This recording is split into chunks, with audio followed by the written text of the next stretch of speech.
Salut les gars, j'espère que vous allez bien. Alors aujourd'hui on se retrouve pour une vidéo qu'on a essayé de faire depuis un petit moment. Depuis longtemps on parle de l'essai de la Yaris GR. Et aujourd'hui c'est le grand jour, on va vous montrer tout ça. Et vous allez voir, il y a plein de détails cool et franchement c'est une voiture qui est super intéressante. Donc je vous montre ça de suite. Donc on est en présence d'une Toyota Yaris GR, en sachant que c'est la deuxième génération, enfin le relift. C'est une voiture qui à la base avait été conçue pour le rallye. En fait ils voulaient faire une voiture de série qui ensuite permettait d'homologuer la voiture de rallye. Mais au final en fait la réglementation de rallye a changé et il n'y avait même plus besoin de faire ça. Mais Toyota a quand même continué le développement de cette voiture et ils sont sortis en fait avec la Yaris GR. Il faut savoir que c'est une voiture qui a eu énormément de succès dans la presse. Tous les journalistes qui l'ont essayé ont trouvé que c'était une voiture exceptionnelle. Je parle de la première génération. Et tout le monde a trouvé que c'était vraiment révolutionnaire et que c'était potentiellement la meilleure compacte sportive et vraiment un plaisir de conduite fou. Et ensuite, quand Toyota est arrivé avec la génération 2, donc celle-là, pareil, la presse a été dithyrambique et ils ont trouvé qu'ils avaient réussi en fait à améliorer encore la formule qui était déjà vraiment géniale.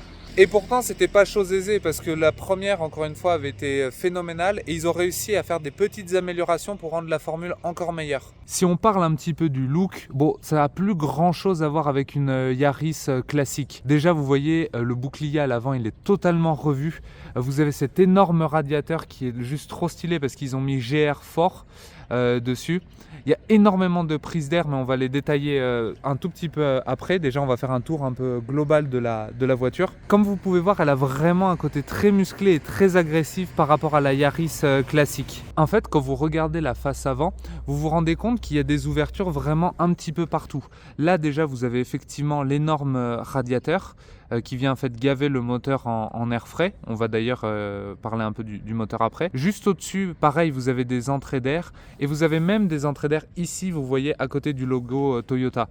Sur le côté, pareil, vous avez des entrées d'air avec des radiateurs et il y a même un système pour aller refroidir les freins, mais ça, je vais vous montrer ça tout à l'heure. Si on regarde aussi, la signature lumineuse est très stylée parce qu'elle est vraiment détaillée et ça lui fait un regard très agressif et il y a plein en fait de petits détails intéressants sur la voiture. Typiquement, si vous regardez en haut de la paupière, vous voyez qu'il y a une sorte un petit peu de motif comme ça fait presque un peu penser à du carbone. C'est vraiment joli et ça habille bien le regard de la voiture. Ensuite, par rapport au côté du véhicule, c'est ça qui rend cette voiture si attachante, c'est que vous voyez, c'est un tout petit gabarit par rapport à ce qu'on a l'habitude de filmer où c'est vraiment des voitures très grosses en fait et volumineuses. Là, c'est tout petit, c'est vraiment une citadine et malgré tout, elle a des performances de folie. Et vu qu'on parle de performance et du fait qu'en fait c'est une voiture, vraiment vous allez voir en fait c'est une petite pompe à feu, il est temps en fait d'évoquer justement ces perfs.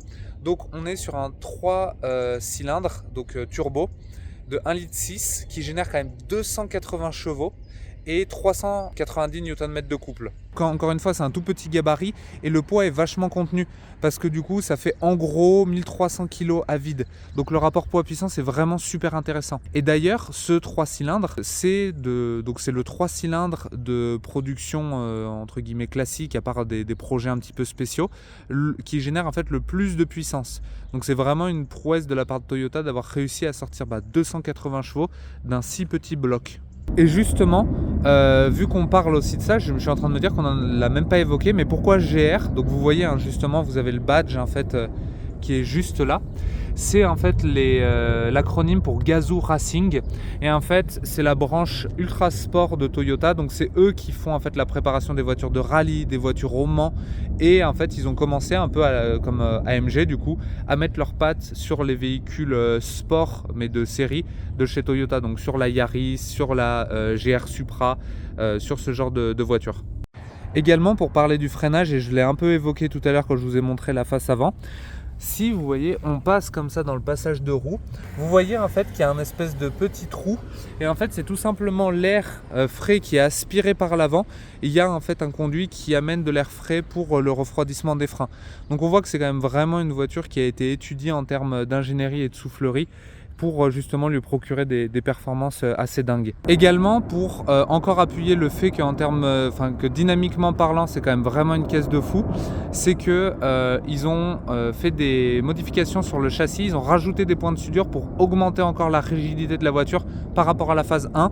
Donc c'est vraiment une voiture qui a beaucoup évolué par rapport à la phase 1, tant sur le plan esthétique que sur le plan dynamique. On l'a pas dit, mais la phase 1 elle avait typiquement les anti-brouillards qui étaient ici. Là ils ont vraiment fait au maximum des ouvertures pour refroidir le moteur.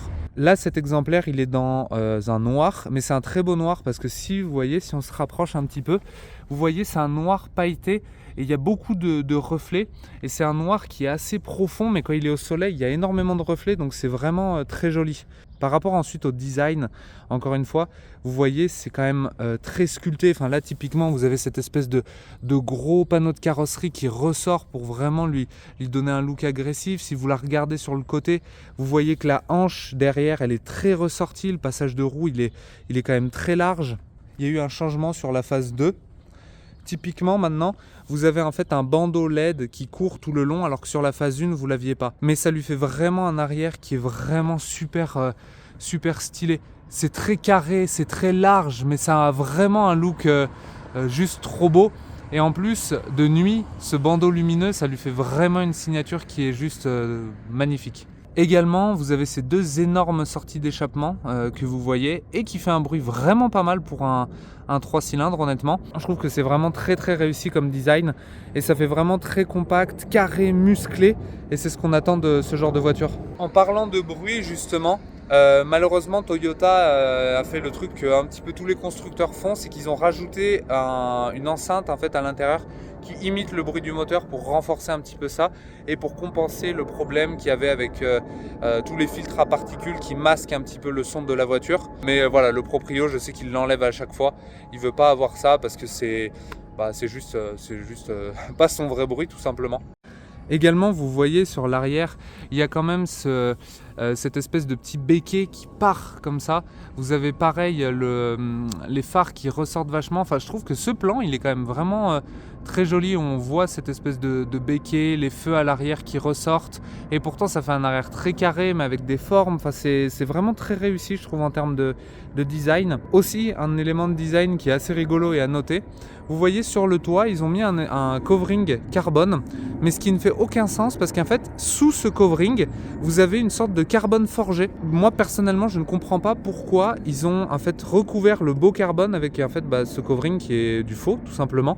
Et je sais qu'il y a pas mal de propriétaires qui enlèvent le covering et en fait qui relustre le carbone forgé, et j'en ai vu une GR qui avait ça et il faut reconnaître que c'était très joli, mais bon c'est une galère, il faut l'enlever, enfin c'est beaucoup de boulot et je comprends pas pourquoi Toyota l'a pas fait par eux-mêmes. Si on parle maintenant des jantes, donc déjà moi je trouve que le design est très joli, c'était une option pour avoir les jantes forgées comme ça.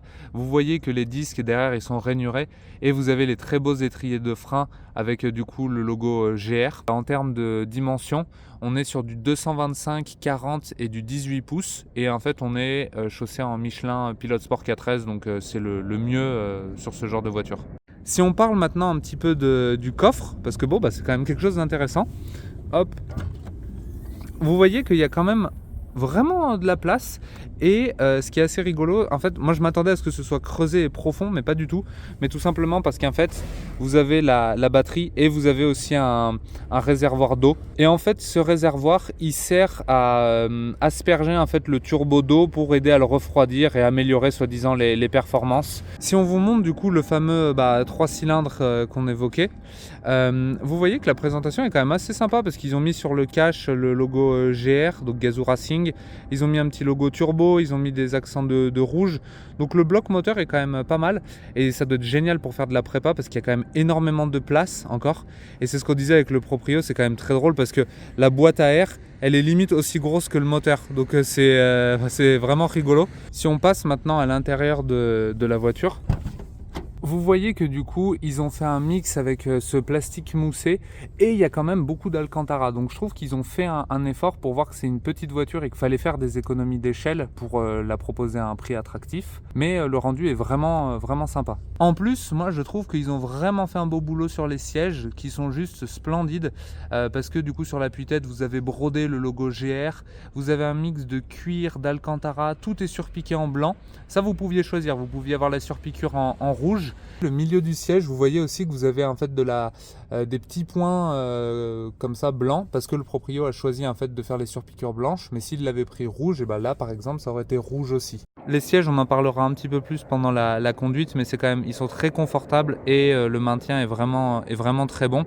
Et vous avez des places à l'arrière qui sont vraiment pas mal parce qu'ils ont fait une sorte de petit cuir. Il n'y a pas énormément de place, mais ça dépanne quoi. Vous n'allez pas partir vous n'allez pas faire un Paris-Nice, mais franchement ça fait l'affaire honnêtement. Maintenant, une fois à l'intérieur, on voit en fait donc il y a un volant multifonction hein, évidemment, qui est vraiment pas mal. Il est simple, efficace, il est sympa parce qu'il est brodé. Enfin, il y a le logo Gazoo Racing.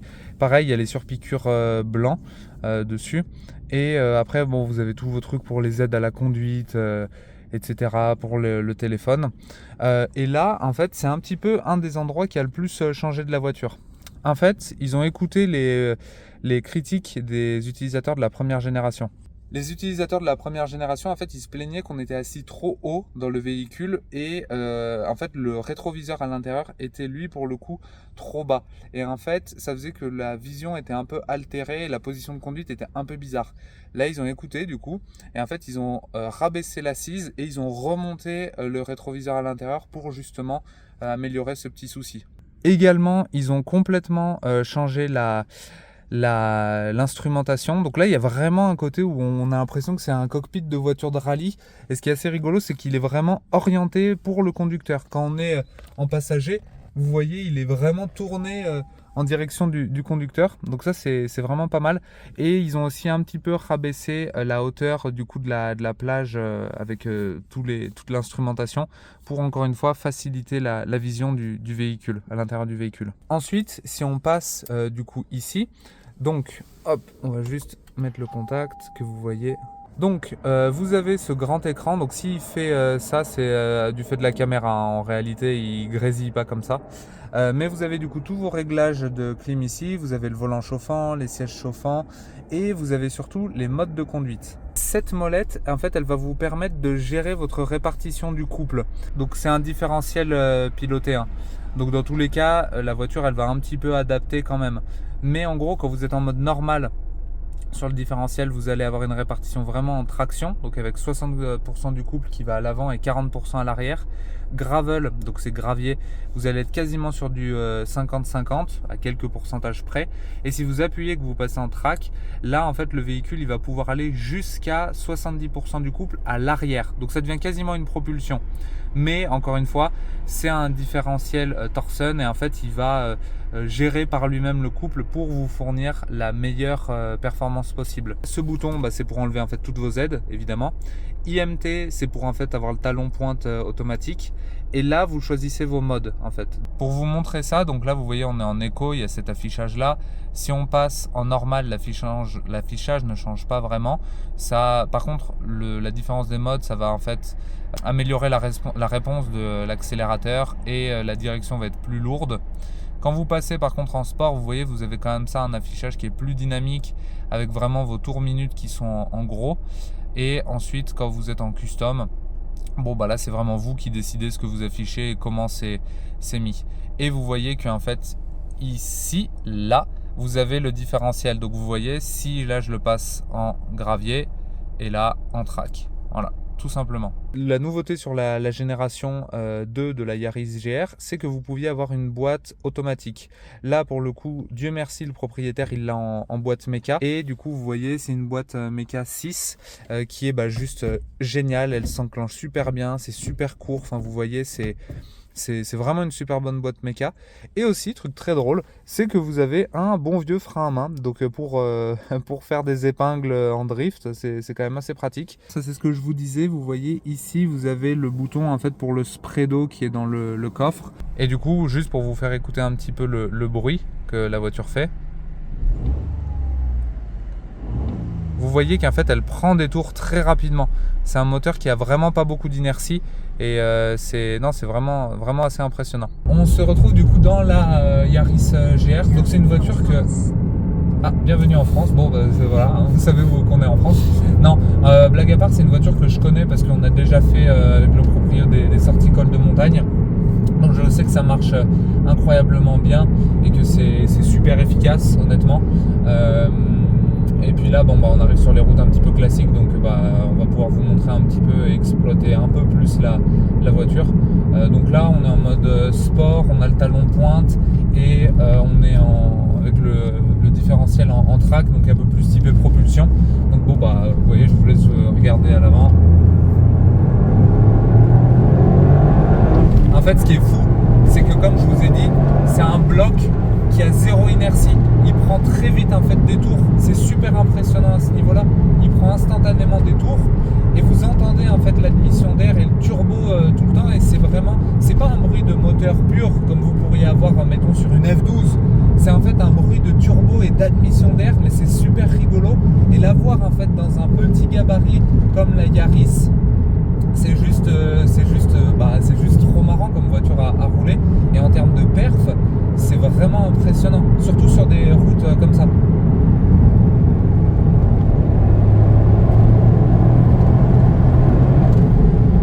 Dès que vous relâchez le pied de l'accélérateur, vous entendez le tchou d'air. C'est vraiment une sensation qui est trop cool. Et puis la boîte, c'est super direct, c'est très simple de trouver les rapports. Elle est vraiment super bien guidée. C'est vraiment très impressionnant comme voiture. Puis même en fait dans les virages, vous voyez que c'est une voiture qui est vraiment super bien suspendue, notamment les points de soudure qu'ils ont fait en plus par rapport à la première génération. Vous sentez qu'elle est très rigide et qu'elle n'est pas du tout en train d'essayer de vous tuer ou qu'elle est dangereuse. Genre c'est vraiment une voiture qui est bien suspendue.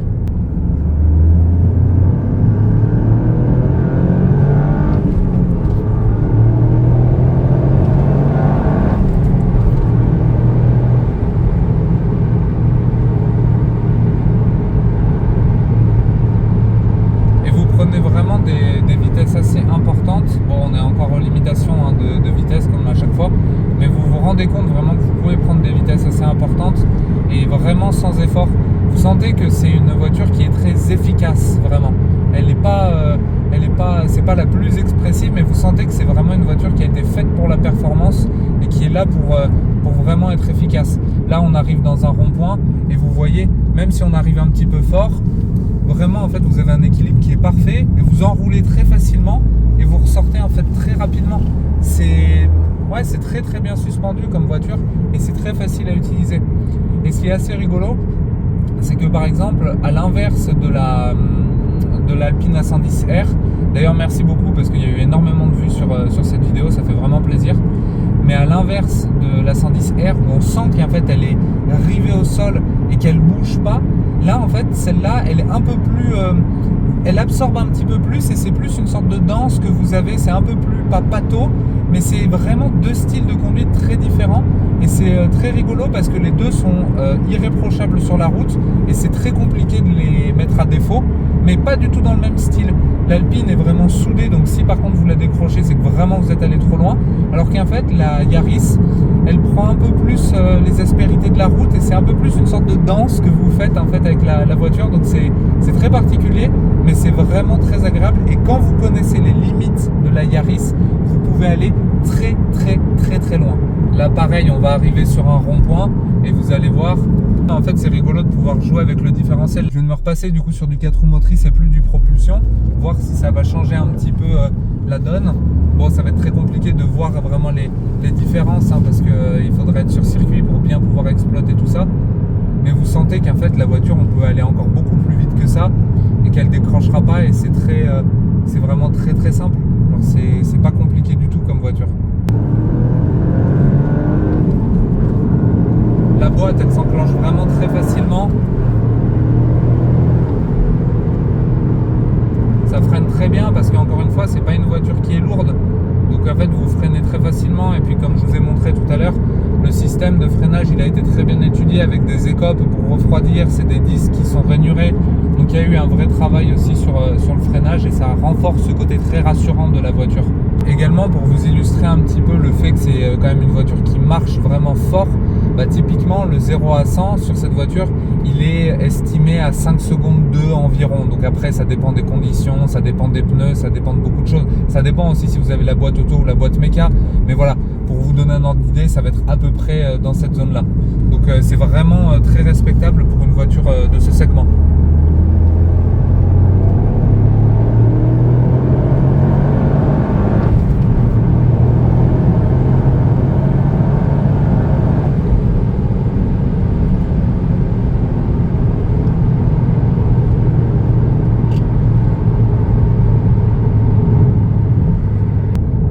Moi j'aime beaucoup le fait personnellement les gars qu'on puisse toucher au différentiel en même temps qu'on roule et qu'il n'y ait pas besoin de rentrer dans des menus ou ce genre de choses. On a presque un peu l'impression d'être un pilote de Formule 1, vous savez, quand ils sont sur le volant et qu'ils font les modifications. Enfin, c'est vraiment très très fun comme voiture. Et encore une fois, c'est pas une voiture où le budget il est délirant parce que c'est à peu près 50 000 euros. Bon, en France, vous avez le malus qui est juste stupide parce que je crois que maintenant sur ça vous devez payer 60 000 ou peut-être même 70 000 euros de malus. Enfin, c'est complètement débile honnêtement. Donc c'est la mort de ce genre de petite voiture. Mais sinon, en rapport qualité-prix, c'est vraiment trop fun.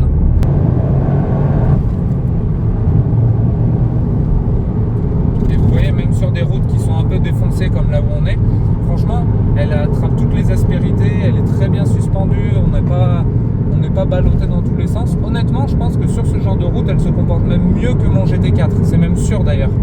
Typiquement, j'avais fait un rallye et la caméra car du rallye, ils étaient en fait avec une Yaris GR. Et du coup, même nous, quand on roulait très fort sur les routes, franchement, la Yaris, elle nous tenait. Et pourtant, il y avait des Ferrari, il y avait ma Porsche, il y avait des grosses voitures.